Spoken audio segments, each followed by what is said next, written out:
Assalamualaikum warahmatullahi wabarakatuh. Selamat pagi anak-anak, semoga kalian tetap sehat selalu. Pada hari ini kita akan belajar KD 3.1 yaitu tentang sistem gerak pada makhluk hidup. Berikut ini merupakan tujuan pembelajaran yang harus dicapai pada pembelajaran pada hari ini. Gerak merupakan salah satu ciri-ciri dari makhluk hidup. Dapatkah kalian melihat tumbuhan dan hewan bergerak? Nah, pada umumnya gerakan hewan itu terlihat nyata karena memiliki alat gerak dan dapat berpindah tempat, sedangkan pada tumbuhan tidak terlihat nyata. Sebagaimana dengan tumbuhan dan hewan, manusia juga memiliki alat gerak. Nah, alat gerak dari manusia terdiri atas tulang dan otot. Nah, apakah tulang dan otot itu? Bagaimana cara tulang dan otot menggerakkan tubuh kita? Kemudian bagaimana jika tulang dan otot ada yang rusak? Dapatkah kita akan tetap bisa bergerak? Nah, pada bab ini kita akan mempelajari alat gerak pada makhluk hidup.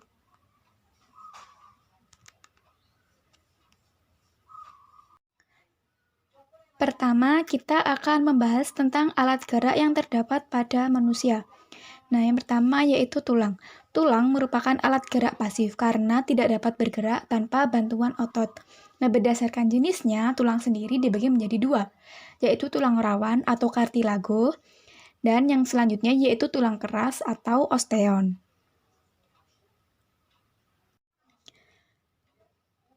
Tulang rawan merupakan jaringan ikat penahan berat yang relatif padat, akan tetapi tidak sekuat tulang keras.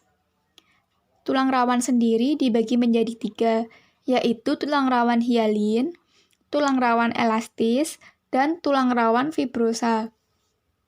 Tulang rawan hialin merupakan tulang rawan terbanyak yang mempunyai tekstur halus dan transparan. Tulang rawan hialin terletak pada cincin trakea, cuping hidung, persendian, serta antara tulang rusuk dan tulang dada.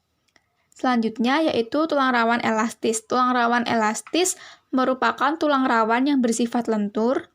Matriksnya mengandung serat elastis yang bercabang-cabang dan letaknya yaitu pada epiglotis dan bagian luar telinga. Selanjutnya yaitu tulang rawan fibrosa.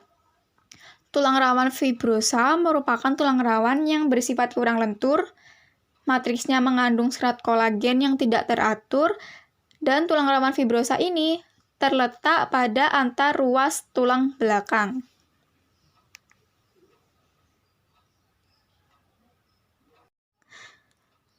Selanjutnya yaitu tulang keras. Tulang keras merupakan rangka yang menyokong sebagian besar tubuh pada manusia dewasa. Tulang keras dalam kehidupan sehari-hari biasa disebut dengan tulang. Nah, tulang keras ini pada awalnya yaitu merupakan tulang rawan.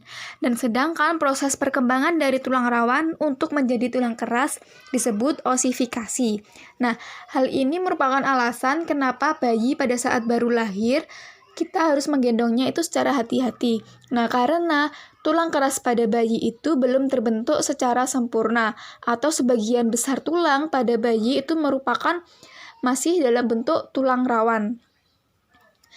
Tulang keras sendiri disusun oleh dua tulang, yaitu tulang spons dan tulang kompak.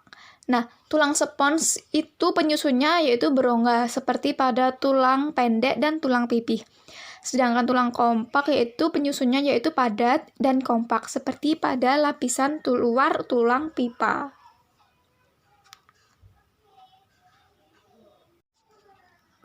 Berdasarkan bentuknya, tulang sendiri dibagi menjadi tiga, yaitu tulang pipa, tulang pipih, dan tulang pendek. Nah, pertama itu tulang pipa, seperti namanya, berarti tulang tersebut berbentuk seperti pipa. Contoh dari tulang pipa yaitu tulang yang berada pada tangan lengan atas, kemudian paha dan betis. Selanjutnya yaitu tulang pipih. Tulang pipih itu dalamnya itu berongga seperti spons yang berisi sumsum merah. Nah, sumsum merah ini merupakan penghasil sel darah merah. Contoh dari tulang pipih yaitu tulang belikat, tulang usus, dan tulang rusuk. Selanjutnya yaitu tulang pendek. Tulang pendek ini bentuknya itu bulat dan pendek dan berisi sumsum merah seperti pada tulang pipih. Contoh dari tulang pendek ini yaitu ruas-ruas tulang belakang, kemudian pergelangan kaki, dan pergelangan tangan. Selanjutnya yaitu susunan rangka tubuh manusia. Pada dasarnya, susunan rangka pada manusia itu dibagi menjadi 3, yaitu rangka kepala, rangka badan, dan rangka anggota gerak. Rangka kepala itu letaknya di kepala, dan rangka badan itu pada badan, yaitu kepala ke bawah dan pinggang ke atas, dan kemudian itu rangka gerak yang terdiri dari kaki dan tangan. Nah, ini merupakan tulang rangka kepala. Tulang rangka kepala ini dibagi menjadi 2, yaitu tulang tempurung kepala dan tulang bagian muka. Nah, tulang tempurung kepala itu tersusun dari 1 buah tulang kepala belakang, 2 buah tulang ubun-ubun, 1 buah tulang dahi, 2 buah tulang baji, 2 buah tulang pelipis, dan 2 buah tulang tapis. Nah, pada bagian tulang muka, yaitu terdiri dari 2 tulang rahang atas, 2 buah tulang rahang bawah, 2 buah tulang langit-langit, 2 buah tulang hidung, 2 buah tulang pipi, 2 buah tulang mata, dan 1 buah tulang pada pangkal lidah. Selanjutnya yaitu rangka badan. Rangka badan ini terdiri dari tulang belakang, tulang dada, gelang bahu, dan gelang panggul. Nah, yang pertama yaitu tulang belakang. Tulang belakang ini letaknya di punggung. Nah, tulang belakang ini membentuk sumbu yang tidak lurus dengan tujuan untuk menjaga keseimbangan tubuh manusia. Nah, tulang belakang ini terdiri dari tulang leher, tulang punggung, tulang pinggang, tulang kelangkang, dan tulang ekor. Selanjutnya yaitu tulang dada. Nah, tulang dada ini berfungsi untuk melindungi organ-organ vital yang terdapat dalam tubuh manusia, seperti jantung, hati, paru-paru, dan lain-lain. Nah, tulang dada ini terdiri dari bagian hulu, bagian badan, dan bagian taju pedang. Nah, pada tulang dada ini juga terdapat tulang rusuk. Tulang rusuk itu ada 3, yaitu tulang rusuk sejati yang berjumlah 7 pasang, kemudian tulang rusuk palsu yang berjumlah 3 pasang, dan tulang rusuk melayang yang berjumlah 2 pasang. Selanjutnya yaitu gelang bahu, seperti namanya yaitu terletak pada bahu manusia. Nah, gelang bahu ini terdiri dari tulang selangka dan tulang belikat. Nah, selanjutnya yaitu gelang panggul. Gelang panggul berarti berada pada panggul atau pinggang. Nah, gelang panggul ini terdiri dari tulang ilium atau tulang usus, kemudian tulang kemaluan, dan tulang duduk. Selanjutnya yaitu rangka anggota gerak yang terbagi menjadi 2, yaitu anggota gerak atas dan anggota gerak bawah. Anggota gerak atas merupakan tangan. Nah, anggota gerak atas ini terdiri dari tulang lengan, tulang hasta, tulang pengupil, tulang pergelangan tangan, kemudian tulang telapak tangan, dan tulang jari tangan. Nah, sedangkan tulang anggota gerak bawah ini merupakan kaki pada manusia, yang terdiri dari tulang paha, tulang tempurung lutut, tulang kering, tulang betis, tulang pergelangan kaki, tulang telapak kaki, dan yang terakhir yaitu tulang ruas jari kaki. Selanjutnya yaitu sendi. Sendi merupakan penghubung antar tulang pada tubuh manusia. Nah, berdasarkan kemampuan bergeraknya, sendi itu dibagi menjadi 3, yaitu sendi mati, sendi kaku, dan sendi gerak.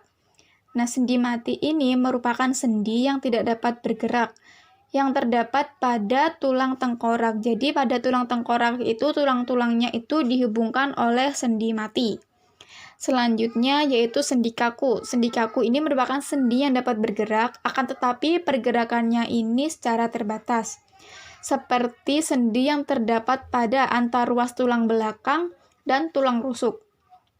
Selanjutnya yaitu sendi gerak. Sendi gerak ini merupakan sendi yang dapat digerakkan secara leluasa. Nah, berdasarkan pergerakannya, sendi sendiri itu dibagi menjadi 4, yaitu sendi engsel, sendi putar, sendi pelana, dan sendi peluru. Nah, sendi engsel ini seperti namanya, berarti pergerakannya seperti engsel pintu. Nah, contoh sendi engsel ini terdapat pada siku, lutut, dan antar ruas jari. Selanjutnya yaitu sendi putar. Nah, sama seperti namanya, sendi putar ini pergerakannya juga memutar, seperti yang terdapat pada antar ruas tulang atlas, atau ruas pertama pada tulang leher. Selanjutnya yaitu sendi pelana. Bentuknya ini seperti pelana kuda. Nah, contoh sendi pelana ini sendi yang terdapat pada jari tangan dan telapak manusia. Yang terakhir yaitu sendi peluru. Sendi ini merupakan sendi yang dapat digerakkan ke segala arah, seperti yang terdapat pada pangkal lengan. Selanjutnya yaitu otot. Otot merupakan alat gerak aktif. Jadi tanpa adanya otot, maka tulang-tulang pada tubuh manusia itu tidak dapat bergerak. Nah, otot sendiri itu berdasarkan cara kerja dan bentuknya itu dibagi menjadi 3, yaitu otot polos, otot lurik, dan otot jantung. Nah, otot polos ini berinti 1, berbentuk gelonggong dengan kedua ujung yang meruncing. Nah, otot polos ini bekerja di luar kesadaran. Nah, contoh dari otot polos ini merupakan otot yang terdapat pada saluran pencernaan. Selanjutnya yaitu otot lurik. Otot lurik ini merupakan otot yang berinti banyak, berbentuk silindris, dan berbentuk lurik. Sedangkan bekerjanya ini menurut perintah otak. Jadi apabila otak kita tidak memerintahkan untuk bergerak, maka otot lurik ini tidak akan bergerak. Selanjutnya yaitu otot jantung. Otot jantung ini merupakan otot yang berbentuk serabut lurik yang bercabang dan bekerja tanpa kesadaran. Dan otot jantung ini bekerja seumur hidup manusia. Otot jantung ini terletak pada jantung manusia. Berikut ini merupakan kelainan-kelainan yang terjadi pada sistem gerak manusia. Yang pertama yaitu patah tulang. Patah tulang ini biasanya disebabkan oleh seperti kecelakaan, jatuh, dan lain-lain. Kemudian nyeri otot. Nyeri otot ini disebabkan oleh pembengkakan jaringan penghubung otot yang biasanya itu diderita oleh orang-orang yang sudah lanjut usia. Selanjutnya yaitu polio. Polio ini tuh menyerang anak-anak. Nah, polio ini dapat dicegah dengan cara memberi vaksin polio. Selanjutnya yaitu kram. Kram itu merupakan kelainan yang disebabkan oleh aktivitas otot yang terlalu berlebihan atau cuaca dingin. Nah, kram ini ditandai dengan otot yang tiba-tiba berkontraksi sangat kuat sehingga sakit yang luar biasa. Nah, untuk menghindari kram ini sebaiknya itu seperti kalian sebelum olahraga itu sebaiknya itu melakukan pemanasan seperti terlebih dahulu. Nah, selanjutnya yaitu kesleo. Kesleo ini merupakan kelainan pada sistem gerak yang disebabkan oleh tendon yang terputus akibat tarikan secara tiba-tiba dan kuat. Nah, kesleo ringan, kalau kesleo ringan itu dapat diatasi dengan cara pemijatan. Selanjutnya yaitu kebiasaan sikap tubuh yang salah. Nah, seperti kifosis, lordosis, skoliosis, dan kifoskoliosis. Nah, kifosis ini ruas-ruas tulang belakang ini terlalu membengkok ke belakang atau bungkuk. Nah, selanjutnya yaitu lordosis. Lordosis ini ruas-ruas tulang belakang ini membengkok ke depan.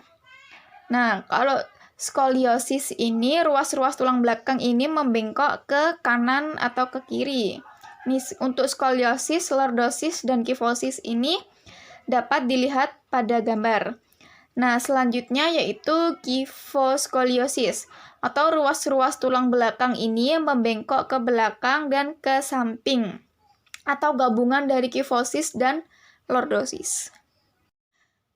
Selanjutnya yaitu sistem gerak pada hewan.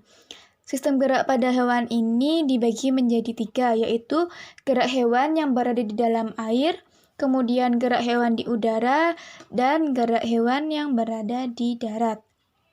Yang pertama yaitu gerak hewan dalam air. Air ini memiliki kerapatan yang lebih besar dibanding udara, sehingga hewan akan lebih sulit bergerak di dalam air daripada di udara. Salah satu bentuk tubuh yang paling banyak dimiliki oleh hewan air yaitu berbentuk torpedo. Bentuk tubuh ini memungkinkan tubuh meliuk dari sisi ke sisi dan mengurangi hambatan ketika bergerak di dalam air. Nah, tubuh ikan dilengkapi dengan otot dan tulang belakang yang fleksibel untuk mendorong otot dan sirip ikan saat berada di dalam air. Nah, sebagian besar ikan menggunakan gerakan lateral dalam tubuh dan sirip ekornya itu untuk menghasilkan gaya dorong ke depan, sehingga memudahkan pergerakannya ke dalam air. Selanjutnya yaitu sistem gerak hewan di udara. Nah, sistem gerak hewan di udara ini hampir sama dengan prinsip yang diterapkan pada pesawat terbang. Nah, sayap pada burung itu tersusun atas kerangka yang kuat dan ringan serta otot yang kuat. Nah, sayap pada burung ini memiliki bentuk melengkung, sehingga udara dapat mengalir pada bagian atas sayap lebih cepat daripada bagian bawah. Nah, hal ini itu menghasilkan gaya angkat dan gaya dorong yang efektif untuk pergerakan burung. Nah, struktur sayap yang dimiliki burung ini disebut airfoil. Nah, sayap burung ini dikepakkan, kemudian sayap ini menghasilkan gaya aksi terhadap udara di bawah sayap, sehingga udara akan mengalir ke bawah. Nah, pada sistem ini itu juga sesuai dengan hukum 3 Newton. Ketika benda pertama memberikan gaya F pada benda kedua, maka benda kedua akan memberikan gaya reaksi pada benda pertama. Selanjutnya yaitu gerak hewan di darat. Hewan yang hidup di darat ini memiliki otot dan tulang yang kuat. Hal ini diuntukkan untuk mengatasi inersia atau kecenderungan tubuh untuk diam dan menyimpan energi pegas untuk melakukan berbagai aktivitas. Selanjutnya yaitu gerak pada tumbuhan. Gerak pada tumbuhan ini dibagi menjadi 3, yaitu gerak endonom, gerak esionom, dan gerak higroskopis. Nah, untuk gerak esionom ini dibagi lagi menjadi 3, yaitu gerak tropisme, gerak nasti, dan gerak taksis. Gerak endonom ini merupakan gerak yang disebabkan oleh rangsangan yang berasal dari dalam tubuh tumbuhan. Nah, kalau sedangkan gerak esionom ini merupakan gerak yang terjadi pada tumbuhan yang disebabkan oleh rangsangan yang terjadi dari luar tumbuhan. Nah, gerak esionom ini dibagi menjadi 3, yaitu gerak tropisme, gerak nasti, dan gerak taksis. Gerak tropisme ini merupakan gerak pada tumbuhan dengan mendekati atau menjauhi rangsang. Sedangkan gerak nasti yaitu gerak pada tumbuhan yang arahnya tidak bergantung pada arah datangnya rangsang. Nah, selanjutnya yaitu gerak taksis. Gerak taksis ini merupakan gerak tumbuhan yang dipengaruhi oleh arah datangnya rangsang. Yang terakhir adalah gerak higroskopis.